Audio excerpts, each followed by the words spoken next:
Okay, an application, people. This is a real application. Whenever you see something about this, you'll see an integral sign. You'll see an integral sign in a biology place, which is always a shock to everybody. Okay, pneumotachometry is how I'm going to pronounce that. Okay, pneumo being air, tacho being speed, metry being measurement. So if you want to measure the lung function of a person, okay, you might get them to breathe into one of these things. Okay, and what this thing measures is airflow. Okay, so the volume rate of flow of air through this thing. Okay, you breathe into it, breathe through it in and out, and it measures that rate of flow. Okay, and it measures it in a funny way. It measures a pressure difference somewhere, it turns that into a voltage, turns that into a flow rate. And what it spits out are pneumotachograms. Okay, and so this is the flow rate of air over time.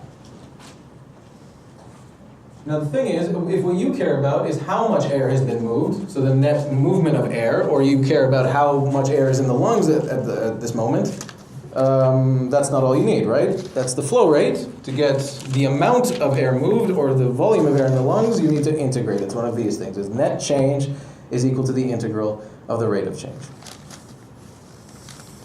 Okay, so for that example, pneumotachogram,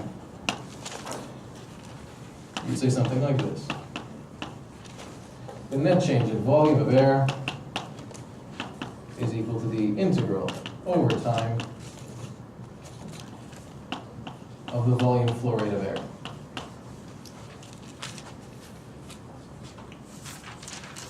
Okay?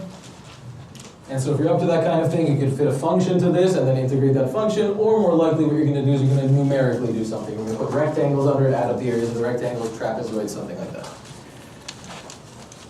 Okay. Good? And what I said about units should make sense. We talked about, okay, this thing is in liters per second. T is in seconds. You multiply them, you get liters, and that's units of volume. So life's good. Okay. Questions?